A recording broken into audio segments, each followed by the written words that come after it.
Did you know there was a time in American history when a muscle car with stripes, scoops, and spoilers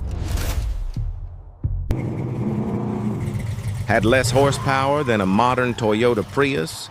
We aren't talking about economy cars here. We're talking about legendary nameplates that were gutted, strangled by emissions regulations, and sold to people who thought they were buying speed, but were actually buying 0 to 60 times measured in calendar days. One of these things was so bad it could get embarrassed by a basic family wagon. Which icon got beat by a grocery getter? Stick around. Today I'm going to save you from buying a nostalgia trap, because we are counting down 5 iconic muscle cars that looked fast, sounded decent, but were actually embarrassingly slow.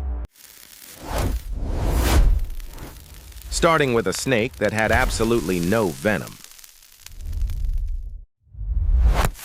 How do you take the most legendary name in Ford history and turn it into a glorified sticker package? You build the 1978 Mustang King Cobra. This car screamed performance with its giant hood decal, front air dam, and rear spoiler, but whispered when you hit the gas pedal. Underneath all that aggressive bodywork wasn't a fire-breathing boss, but a 302 V8 choked by Uncle Sam's exhaust rules, wheezing out a pathetic 139 horsepower. That's less power than a base model Civic today. Racing a Pinto? Imagine rolling up to a stoplight, revving your engine at your buddy's Ford Pinto. A car famous for exploding if you looked at it wrong, and then actually losing. That was the reality. You could practically be outrun by a delivery van while looking like you were ready for the drag strip. Proving that in the late 70s, King was just Ford marketing for please don't race anyone.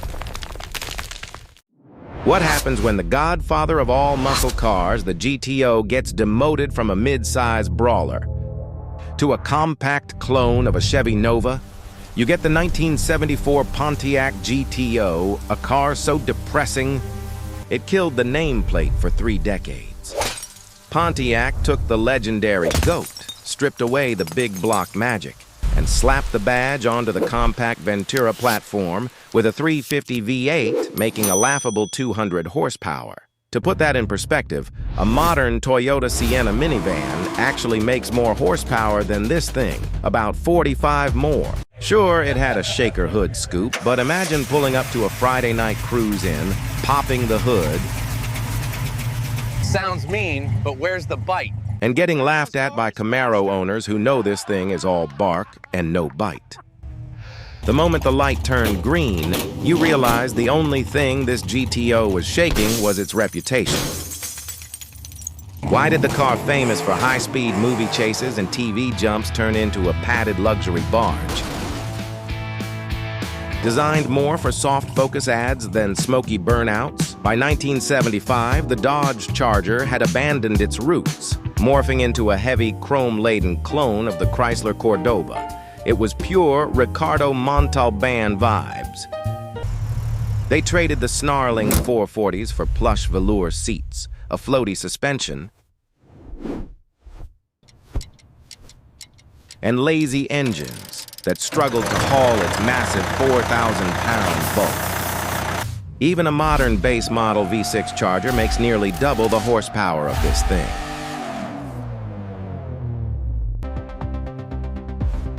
While carrying airbags and navigation screens this barge could only dream of. Picture Dom Toretto sliding behind the wheel of this 1975 tank. He'd park it, get out, and just walk. Is it possible to buy a Corvette, America's sports car, that gets beaten by the family station wagon? If you lived in California in 1980, the answer was a humiliating yes. Thanks to state smog laws that were way tougher than the rest of the U.S. Chevy couldn't sell the regular 350 V8 there, so California buyers were stuck with a 305 cubic inch V8, making a miserable 180 horsepower. Mated exclusively to a sluggish 3-speed automatic. You paid Corvette money for a car that looked like a fighter jet, but accelerated like a loaded dump truck. Slower than a base Tesla? Ouch. Slower than a Camry? Double ouch. Slower than a Camry.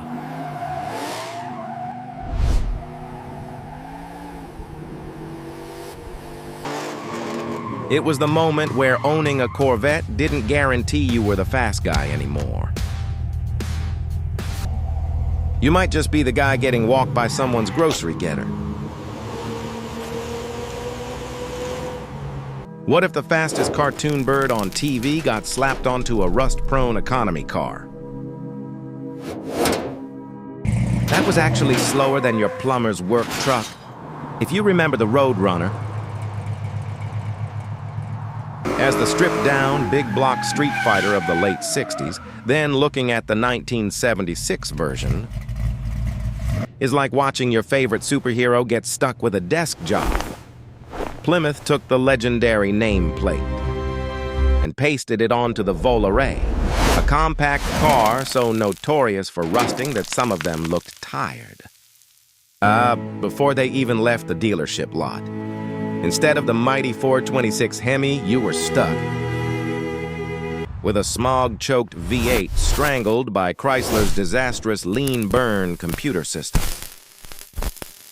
Here is a brutal reality check. A modern Ford Transit work van can hit 60 mph faster than this muscle car. And that van is hauling plumbing equipment while you're just hauling a legacy that's falling apart. But hey, at least the beep-beep horn worked. Sometimes. By 76, this Roadrunner wasn't outrunning anyone. It was just waiting for a tow truck.